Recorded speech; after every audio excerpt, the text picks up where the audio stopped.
जी ऐसे है बेटा कि आज हम क्वेश्चन नंबर 8 करेंगे, ठीक है। ये चेंज इन डेप्रिसिएशन मेथड है। It's a very important question. Change in depreciation क्या होता है कि हम पहले कोई एक मेथड यूज़ कर रहे होते हैं, लेटर ऑन हमें डिफाइन कर दिया जाता है नहीं, now we are going to stop, ठीक है, and going to follow another method, ठीक है। जिसे कहते हैं चेंज इन डेप्रिसिएशन मेथड। हमने लास्ट टॉपिक के अंदर गेन एंड लॉस की बात की, इसमें भी गेन एंड लॉस की बात आएगी। बात का ये होता है कि आप with the passage of time और भी एसेट परचेज करते हैं, ठीक है। अगर एक एसेट परचेज किया तो हो सकता है लेटर ऑन से आप सेल आउट करें, फिर आपने उसी डेट पे कोई नया खरीदा होता है, हो सकता है आगे जाके कोई नया और खरीदे और पीछे वाले को भी सेल कर दे।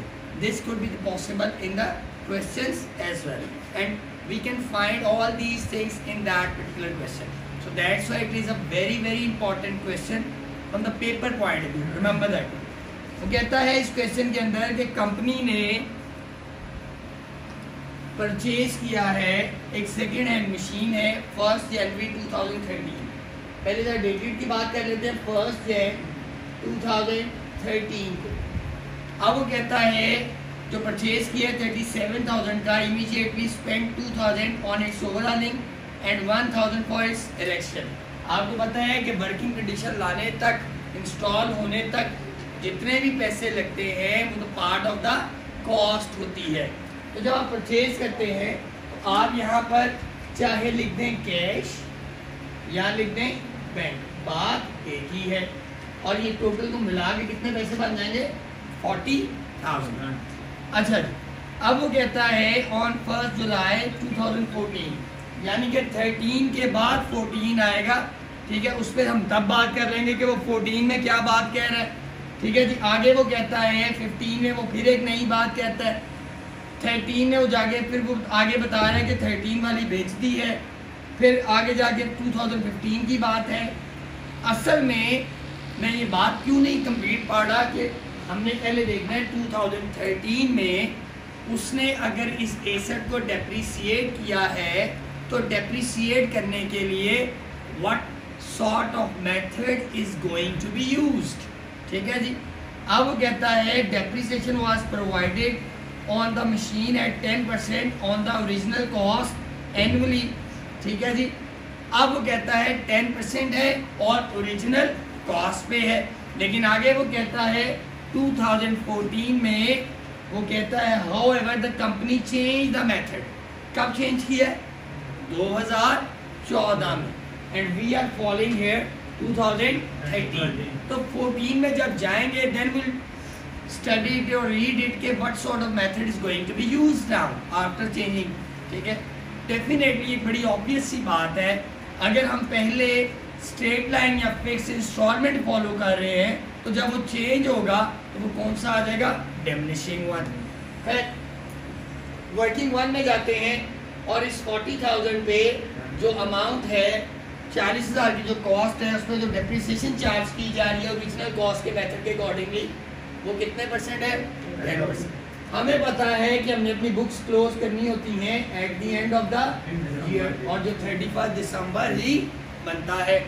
अब अगर इसको चार्ज करें तो आपकी डेप्रिसिएशन कितनी आती है? 4,000। तो ये देखें डेप्रिसिएशन अकाउंट वर्किंग वन में हमने शो किया है 4,000। और अब हमने at the end of the period books को क्या करना होता है? क्लोज करना होता है। जब हम क्लोज करते हैं तो ये देखिए वो इसी डेट पे क्लोज होगा और जो डिफरेंस बैलेंस होगा उसके किस नाम से जानेंगे? बैलेंस। अब इस 40,000 में जब ये लेस होगा तो कितना रह गया? एनी क्वेश्चन नहीं? अच्छा, अब आप जाएंगे आगे नेक्स्ट ईयर के अंदर, जारी बात है 1 जनवरी आएगा और डेटेड क्या आ जाएगा? 2014 ईयर आ जाएगा। और जब वो ट्रांसफर होगा तो किस नाम से लिखा जाएगा? बैलेंस, और साथ में क्या आ जाएगा? Brought down. अब हमने सबसे इम्पोर्टेंट बात ये देखनी है कि उसने हमें इंडिकेट किया था, जो मैंने पढ़ा नहीं कंप्लीट, कि 14 में जाके उसने मेथड को क्या कर दिया? चेंज कर दिया। अब चेंज करने के बाद वो कहता है कंपनी अब फॉलो कर रही है रिटर्न डाउन वैल्यू मेथड, और जो रेट ऑफ डेप्रिसिएशन है वो 15% आ गया। मेथड भी चेंज हो गया और रेट ऑफ डेप्रिसिएशन भी चेंज फिर हमें कहता है आपने ये जो अकाउंट मेंटेन करना है 2013 टू 2016 तक करना है। Is that clear? The age is defined as well here. अच्छा, अब यहाँ से आगे कंटिन्यू करने से पहले हमें देखना पड़ेगा कि क्या इन पर्टिकुलर ईयर्स के अंदर कोई उसने फर्दर डिफाइन की है बात। देखिए वो कहता था कि जनाब अली ऑन 1 जुलाई, यानी कि जनवरी गुजरा, फरवरी, मार्च, अप्रैल, मई एंड इवन जून, ऑन 1 जुलाई कोई बात हुई है। कहता है क्या किया गया, it purchase an other machine. सबसे पहले डेटेड लिखें, डेट है जी 1 जुलाई, इसी ईयर में उसने एक और एसेट परचेज किया है। जो एसेट परचेज कर रहा है वो कहता है वो कितने का है जी 10,000 का। कितने का है बेटा? 10,000। अब यहाँ पे आप देखें, अब आपके पास एक नहीं कितने एसेट्स हो गए? 2 एसेट्स। जब आपके पास जितने एसेट्स होंगे उतनी ही आप डेप्रिसिएशन चार्ज करेंगे, because you have bought another asset just because of that you need to use it. ऐसे है ना। अब अगर suppose once you are going to buy any particular asset, you are not going to put it somewhere else कि मैंने रख दिया है देखने के लिए लिया है। It's impossible thing. You always buy a particular thing to use, इस्तेमाल करने के लिए लेते हैं ना। तो ये आपकी इंपॉर्टेंट बात ज़हन में रखनी है। फिर वो कहता है 2015 में, अभी तो हम 14 की बात कर रहे हैं, दैट्स व्हाई हम 15 को कंसिडर एट द मोमेंट नहीं करेंगे। Will discuss that point later on. Right now हम 2014 की बात कर रहे हैं, तो बुक्स वैसे ही क्लोज हो रही हैं 31 दिसंबर पे। अब आपके पास अगर 2 एसेट्स हैं फिर आपने डेप्रिसिएशन भी 2 दफ़ा ही लेनी है। ये देखें, एक दफ़ा डेप्रिसिएशन अकाउंट और ये दूसरे एसेट के लिए। अब जैसे ही हमने देखा, जब हम डेप्रिसिएशन चार्ज करने गए तो हमें फ़ौरन एहसास हुआ, रियलाइज़ हुआ कि जनाब ये जो क्वेश्चन है ये चेंज इन डेप्रिसिएशन मेथड के अकॉर्डिंगली है। उसने 2013 में he is following straight line और fix installment method, but he has explained it later on कि we are not going to use और continue that method. In 2014 he change the method. उसने method को क्या कर दिया? चेंज कर दिया। जो स्ट्रेट लाइन फॉलो किया जा रहा था उसकी बजाय क्या हो जाएगा? डिमिनिशिंग। डिमिनिशिंग मेथड में हमें पता है कि जो हम डेप्रिसिएशन चार्ज करते हैं वो हमेशा बुक वैल्यू पे करते हैं, यानी कि जो आपका बैलेंस बीडी होगा। तब 36,000 और कितने परसेंट है बेटा? 15%। ये प्लीज जल्दी से जरा कैलकुलेशन करें। 5400। Okay fine. इस पे वैल्यू आ गई 5400। ये तो था वो पहले वाला एसेट। अब आपने इसमें एक और एसेट बाय किया, कितने का? जाहिर बात है उस पर भी 15%। लेकिन ये आपने बाय किए कब? 1 जुलाई। अब जुलाई से 31 दिसंबर में आ रहे हैं तो यहाँ पे मंथ्स की एप्लीकेशन भी आएगी। ठीक है जी। अब वो कितने मंथ्स बनते हैं? तो 1 जुलाई से आगे देख लें आप दिसंबर 31 तक, तो ये आपके जो मंथ्स बनते हैं कितने बनते हैं? 6। तो ये कितना आ गया? 750। Any question? यहाँ तक बात क्लियर हो रही है? ये आ गया 750। अब वही बात है, आपने क्लोज करनी। अब आपके पास 36 और 10,000 कितना बन गया? 46,000। इस 46,000 में से जब ये दोनों वैल्यूज लेस होंगी तो जो रिमेनिंग अमाउंट आएगी वो क्या कहलाएगी? Balance carried down 39,850। अब जब हम आगे शिफ्ट करेंगे तो 1 जनवरी आएगा और डेट क्या आ जाएगी? 2015 की। और सबसे पहले आप यहाँ लिखेंगे बैलेंस ब्रॉट डाउन। अब वो कितना है? 39,850। अब इस क्वेश्चन की टेक्निकलिटी स्टार्ट होगी। जरा देखिएगा, थोड़ा थोड़ा सिर्फ आपने कंसिडर करना है कि काम क्या हो रहा है।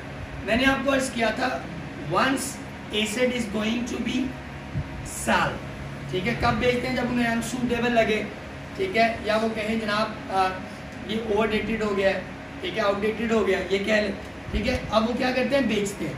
once you are going to sell any particular product, remember that one. Whenever you are going to sell, in response of that transaction, you will definitely get some sort of money. पैसे आपके पास आएंगे, एक बात। और फिर later on आपने ये भी देखना है, एनालिसिस करना है on the behalf of that particular sale, either that particular person is going to gain something on it or going to lose something on it. ठीक है, फिर आपने ये देखना है कि इस सेल से आपको क्या कुछ बचा या आपने कुछ खोया. ठीक है, फिर आपने इस चीज़ को आइडेंटिफाई करना है. उसको हमने लास्ट टाइम प्रैक्टिस कर चुके हैं, लेकिन अब हम फिर इसको बात करेंगे. फिर वो कहता है लेटर ऑन, वो कहता है 1 जुलाई 2015 को, यानी कि 1 जुलाई 2015 को बात करता है कि जनाब अली 2015 में वो बात करता है कि आपने क्या किया है कि सोल्ड कर दिया फर्स्ट मशीन. ठीक है जी, कितने की? Purchase in 2013 for piece 28,000. अब देखिए आपके पास दो मशीन्स हैं, एक जन 2013 को जो परचेज की थी और एक कब परचेज की थी 2014 को. वो यहाँ पे प्रॉपरली इंडिकेट करेगा आपको what sort of machine is going to sell और which one is going to sell, या इस तरह कह लें आप. ठीक हो गया जी. अब वो इंडिकेशन ये दे रहा है 1 जुलाई को. हमारी रिकॉर्डिंग वैसे ही हो रही 31 दिसंबर को, लेकिन हमने ये बात ध्यान में रखनी है 1 जुलाई को जो उसके पास पहले मशीन थी वो उसने क्या कर दी? बेच दी. जब वो कोई चीज़ बेचेगा तो डेफिनेटली पहले क्या कलेक्ट करेगा? कैश. अब वो कितने का बेचा है? 28,000. अब अगला क्वेश्चन आपने ये ज़हन में रखना है कि वो एसेट अगर उसने बेचा है तो कब बेचा है, डेट क्या है, क्या आपने उसको इस पर्टिकुलर ईयर के अंदर इस्तेमाल तो नहीं किया. जब वो कह रहा है कि आप इसको बेच रहे हैं 1 जुलाई को, कब बेच रहे हैं? जब 1 जुलाई को ये एसेट बिक रहा है, that means you have used that asset for 6 months. जब आप उसे किसी महीने के लिए इस्तेमाल करेंगे तो डेफिनेटली आप उसमें क्या चार्ज करेंगे? डेप्रिसिएशन. अब डेप्रिसिएशन वर्किंग फॉर में आएगा. अब हम क्योंकि डिमिनिशिंग बैलेंस कर रहे हैं, इस पर्टिकुलर एसेट की वैल्यू पे, इस बैलेंस पे मैं डेप्रिसिएशन नहीं ले सकता, क्योंकि इसमें जनाब ये जो आपने 2014 में एसेट खरीदा था उसकी वैल्यू भी शामिल है. तो सबसे पहले मुझे इस चीज़ को आइडेंटिफाई करना है कि मैं कौन सा एसेट बेच रहा हूँ और जो बेच रहा हूँ मेरी उसकी बुक वैल्यू क्या है. तो देखिएगा, ये देखिए मैं दर हकीकत करंट वैल्यू निकालने लगा हूँ. करंट वैल्यू ऑफ 2013 एसेट या मशीन इन 2015. तो करंट वैल्यू निकालने का तरीका क्या होता है? अब देखें, आपके पास दर हकीकत जो एसेट बेचा है उसकी बुक वैल्यू 2014 में कितनी थी? 36,000. ऐसे था जी. तो ये उसकी वैल्यू थी. इसमें से आपने क्या किया कि जनाब इस 2014 के अंदर इस वाले 36,000 के ऊपर कितनी डेप्रिसिएशन ली? 5,400. तो अब ये वैल्यू कितनी रह गई? अब ये वैल्यू कितनी रह गई? 30,600. कितना रह गया बेटा? 30,600. अब इसका मतलब जो आप एसेट बेच रहे हैं 2015 के अंदर, जब आप उसे अच्छा ये उसकी वैल्यू है 1 जनवरी की. कब की है ये? क्योंकि अब अभी यहाँ पे जब आप यहाँ पे आप डेप्रिसिएशन चार्ज करेंगे कितने परसेंट और कितने महीने? 6 मंथ्स. अब बड़ी इंपॉर्टेंट बात है, यहाँ पे आपने जहन में ये बात रखनी है कि ये जो 3060 वैल्यू है दर हकीकत ये बैलेंस BD है किस डेट का? 1 जनवरी का. अब 1 जनवरी के बाद आपने इस महीने, इस साल जनवरी भी इसको इस्तेमाल किया, फरवरी भी, मार्च भी, अप्रैल भी, मई भी और इवन जून भी. इस वजह से इस पर आप डेप्रिसिएशन कितने महीने की लेंगे? 6 मंथ्स की. 2295. तो ये डेप्रिसिएशन आ गई. अब इम्पॉर्टेंट बात मैंने अर्ज किया था, जब आप एसेट को बेचते हैं तो 2-3 बातें ज़हन में रखनी. पहले ये कि आपने जो एसेट बेचा है वो कितने का बेचा, उसके लिए आप क्या टर्म यूज करते हैं, कैश। फिर आपने अगली बात ये ज़हन में रखनी है कि जो एसेट बेचा है क्या उस साल उस एसेट को कुछ देर इस्तेमाल किया या नहीं किया। तो ये आपको नजर आया कि जनाब आपने जो एसेट बेचा है उसको उस सेल वाले ईयर के अंदर कितने महीने यूज किया, 6 मंथ्स। तो ये वैल्यू आ गई, वो डेप्रिसिएशन। अब लेटर ऑन आपने ये तीसरी बात ज़हन में रखनी है कि जो एसेट आप बेच रहे हैं इस बेचने के ऊपर आपको क्या कोई गेन हुआ है इस सेल के ऊपर या लॉस। उसके लिए हमने लास्ट टाइम भी एक फॉर्मूला यूज किया था। जब गेन एंड लॉस आपने कैलकुलेट करना हो तो उसके लिए हम फॉर्मूला यूज करते हैं। सबसे पहले सेल वैल्यू माइनस क्या होगा जनाब वैल्यू, करंट वैल्यू। ठीक हो गया जी। अब आपने ये एसेट बेचा कितने का, 28,000। मैंने अब देखें पहले आपने ये वाली वर्किंग करनी है, क्यों, क्योंकि यहाँ इस वर्किंग से आपको पता चलेगा कि जनाब आपको करंट वैल्यू चाहिए। अब करंट वैल्यू आपको कौन से एसेट की चाहिए, 40,000 वाले या 10,000 वाले, 40,000 वाले। किसकी, क्योंकि हम जिसको बेच रहे हैं हम उसी को आइडेंटिफाई ही करेंगे। अब जब हमने किसी भी चीज़ की करंट वैल्यू निकालनी हो तो उसके लिए हमने बड़ा सिंप्लीफाइड फॉर्मूला यूज किया था कि ओरिजिनल कॉस्ट में से हम उसकी जितनी भी क्यूमुलेटेड डेप्रिसिएशन होगी वो क्या कर देंगे, लेस कर देंगे। अब जो हम एसेट बेच रहे हैं उसकी ओरिजिनल कॉस्ट क्या है, 40,000। अब उस 40,000 वाले एसेट पे पहली डेप्रिसिएशन ये थी, ऐसी था जी। फिर ये गिरने के बाद ये वैल्यू भी आया और अब जाके आपने इसके ऊपर एक और डेप्रिसिएशन ले ली, कितनी, 2295। तो अब ये 4,000 एक हुई डेप्रिसिएशन, 5400 एक हुई और 2295 एक हुई। जब आप इसमें से ये सारी लेस करेंगे तो डायरेक्टली आपके पास करंट वैल्यू आएगी 43,695। बेटा इसे सबको जमा करें और ये 40,000 में से लेस 28,305। बिल्कुल सही। ये दर हकीकत कौन सी वैल्यू आ गई आपके पास, करंट वैल्यू। करंट वैल्यू क्या होता है, करंट वैल्यू से मुराद है 2015 के अंदर इसकी मौजूदा कीमत क्या थी जब आपने उसको सेल किया। तो अब आप बता सकते हैं कि 40,000 वाला एसेट जो आपने 28,000 में बेचा है, जिस साल आपने ये एसेट बेचा है उस साल इस एसेट की वैल्यू कितनी है, 28,305। प्लीज अब इसका मतलब क्या हुआ कि 28,000 जो बेचा है एसेट दर की उसकी वैल्यू कितनी थी, 28,300। आप कितने का बेच रहे हैं, तो आपको लॉस हो रहा है या profit, loss on sale of machine 30। Excellent. तो यहाँ पे आपने लिखना किस टाइटल के साथ है, प्रॉफिट में 30।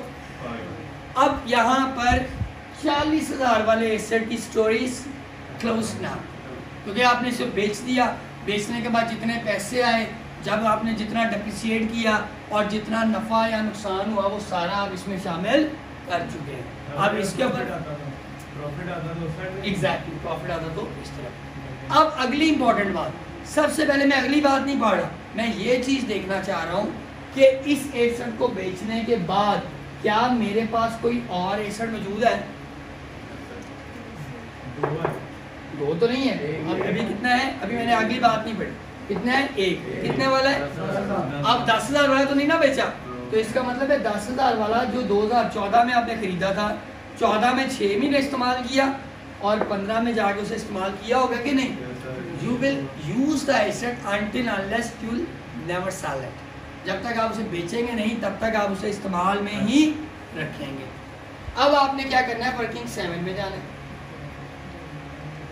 अब वर्किंग 7 में जाके आपने ये बताना है कि जो एसेट आपके पास पड़ा है कितनी वैल्यू का, अगर तो स्ट्रेट लाइन बैलेंस होता, मेथड होता, तो मैं क्या करता, डायरेक्टली इसी 10,000 के ऊपर डेप्रिसिएशन चार्ज कर लेता।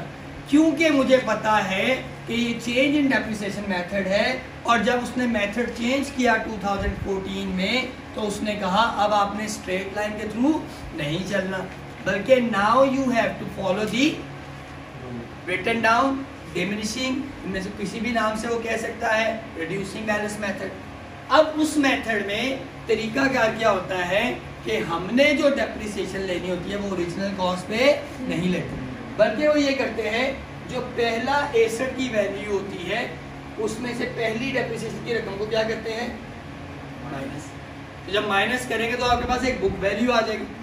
इसमें से डायरेक्टली चार्ज नहीं किया क्योंकि 40,000 वाली अमाउंट इसमें शामिल है। अच्छा, अब ये कितनी वैल्यू आती है बेटा, 9.50। क्लियर है? यानी कि जो इस बैलेंस में इसकी जो वैल्यू शामिल है वो कितनी है, 9250।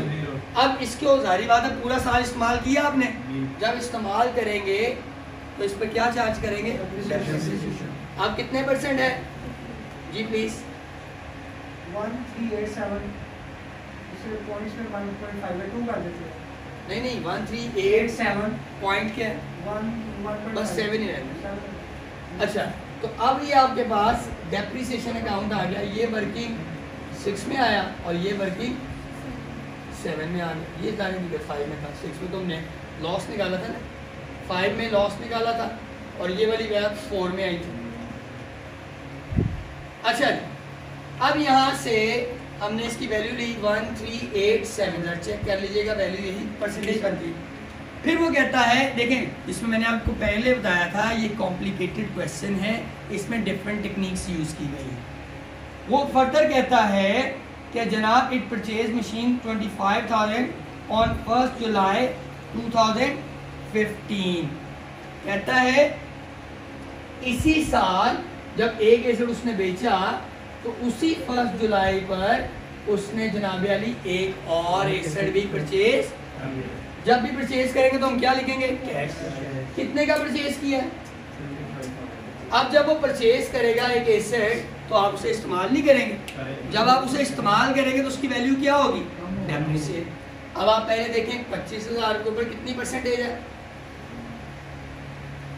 अब ये देखिए कि ये कब खरीदा, 1 जुलाई, और डेप्रिसिएशन कब चार्ज कर रहे हैं हम, 31 दिसंबर में, तो इसका मतलब है कितने मंथ्स हो जाएंगे, 1875।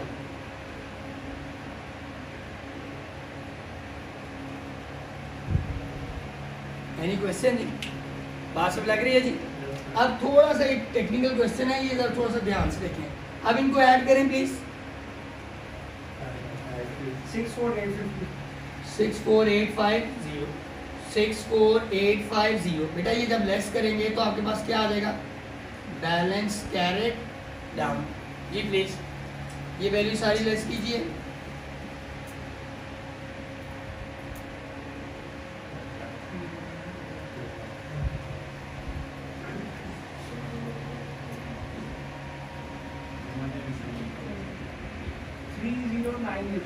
प्लीज चेक कर लें, 30988।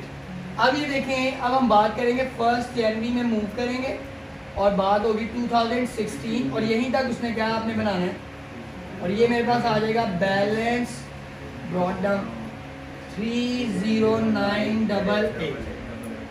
यहाँ पे फिर कहता है कि on 1 July 2016 the second machine purchase for rupees 10,000 was sold off for rupees 2,000।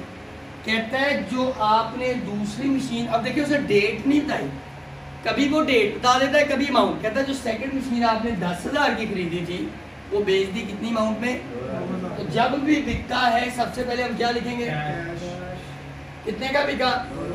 अब क्या बेचा क्या, 1 जुलाई, तो इसका मतलब है इस एसेट को आपने इस्तेमाल किया कितने महीने, 6, तो 6 महीने जब करेंगे इस्तेमाल तो फिर इस पर क्या आएगी, डेप्रिसिएशन। अब ये देखें वर्किंग 9।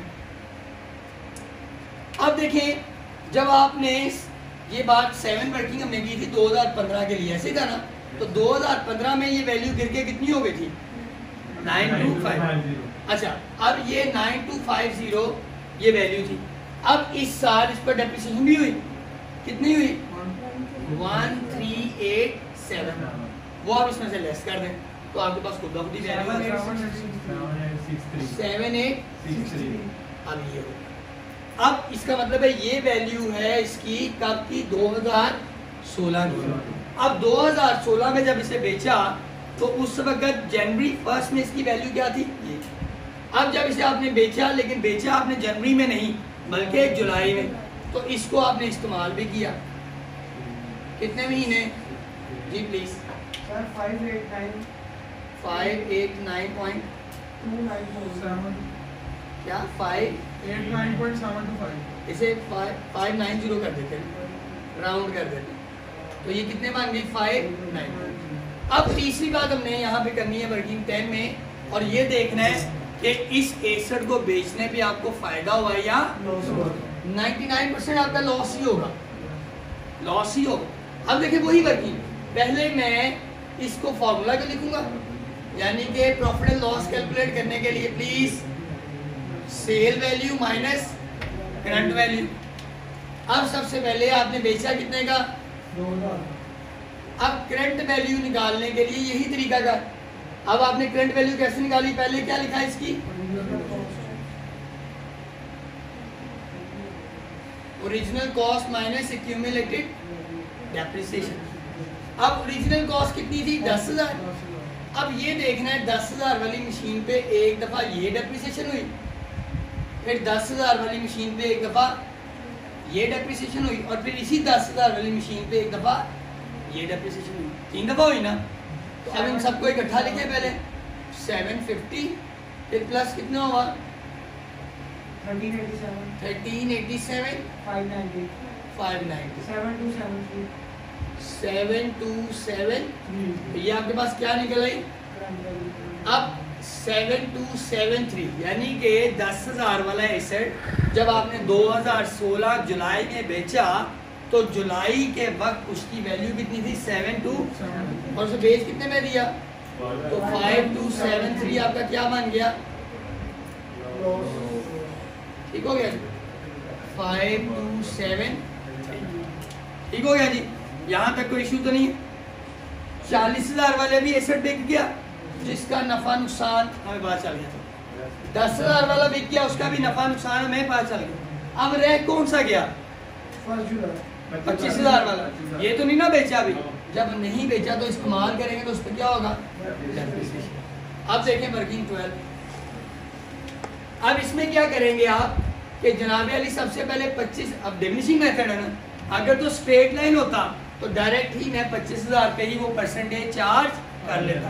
अगर डिमिनिशिंग है तो इस पर जो पहली डेप्रिसिएशन आपने निकाली थी कितनी थी 18, वो पहले लेस करेंगे तो ये इसकी बुक वैल्यू आ जाएगी 2016 के अंदर, जो कि कितनी बनती है 3.5, और इसके ऊपर कितने परसेंट। अब क्योंकि मैंने कहा था मंथ्स का इफेक्ट सिर्फ तभी होता है जब उस एसेट को खरीदा जाए या बेचा जाए। अब ना खरीदा जा रहा ना बेचा जा रहा ना, तो इससे से पूरा जी 346.75, एक सेकंड 69 करते हैं 3469।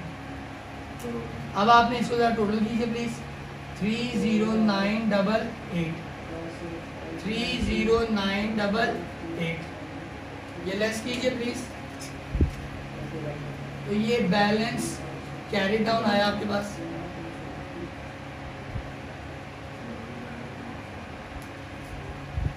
ठीक हो गया जी 19656। अब देखिए आपके पास जो क्वेश्चन में एक ये भी आंसर गिवन होगा, एक ये भी आंसर गिवन होगा, और मोस्ट प्रॉब्ली ये भी गिवन होगा, चेक कर लीजिए, ठीक है जी, परफेक्ट है जी, बिल्कुल परफेक्ट है, थैंक यू सो मच।